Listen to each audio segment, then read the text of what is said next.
Hi, Judy here. Um, so I'm showing you this painting because it's one I've just finished, and it's a really good example of design. And this was a painting that I had been working on for a while, and had been going to all sorts of different places, and I wasn't happy with it. So I imposed a strong design on it by some shape, putting some template shapes over the top of it to create really strong contrast between light and dark. To check on it, it's a really good idea to have a look at it in black and white.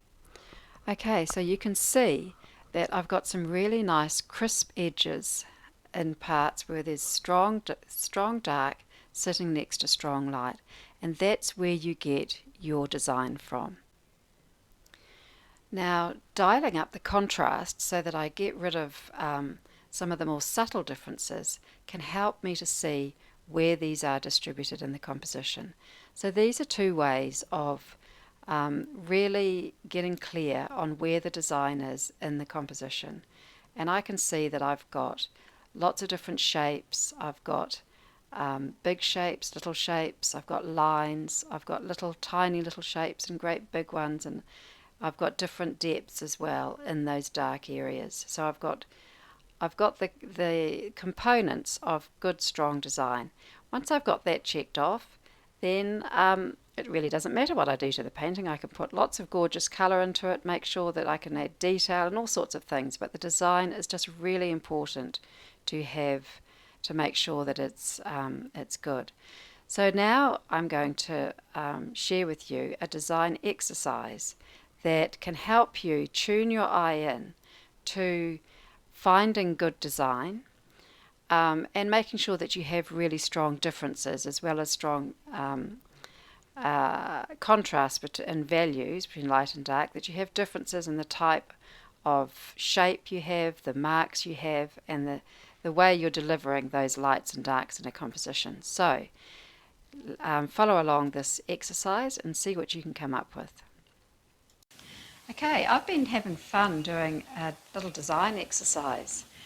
What I did was create 4 different papers just using black and white paint, and I've rolled up a square, and I've just been cutting them out and laying them down and creating compositions, just looking at value contrasts and leading the eye around and focusing on maximizing differences and also links. So having some things that are linking, like the lines here, and then things that are different, like this sort of mark sitting next to that thing, and these straight lines next to those curvy lines. So I've done that one, and here's another one. Same thing, so I've got black paper with some white lines painted on. I've got a light grey paper, and I've painted on some sort of soft greyish lines. You can see them here, that sort of thing. And I've got a dark grey paper, and I've painted on white lines. I've also got white paper with the black lines. And on that white paper, I also put some pencil lines, so I've got a different type of line going on there. And so and I've also included a little photocopy that I had lying around. So I've got some photocopies. I've also got text. That's the index of an old book, and here's another index of a book that I've photocopied and made much larger. And that's where, on this one, this came from. Yeah, so I've got black and white photocopies of photos I've taken. So I've got lots of black and white, different types of papers and marks and things to play with in making these little collages. So that was the second one.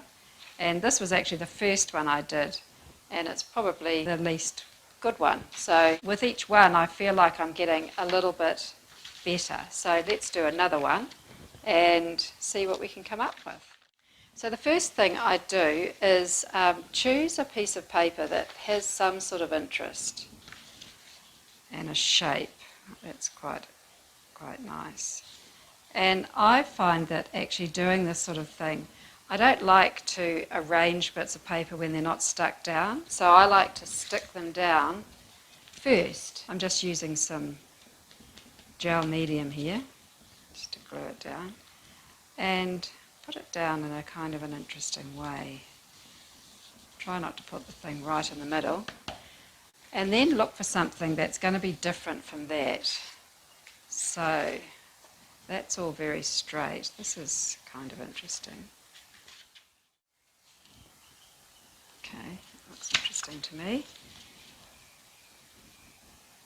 And this is a little bit like it's, you know, if you learnt to play the piano, this is a bit like practicing your scales. It just keeps your eye in. It just gives you a bit of practice on thinking about design. I'm putting that one in because these are vertical, kind of vertical, and those are horizontal, but there's a link because they're stripes, they're both stripes.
Okay, so that's another one. So that's quite fun.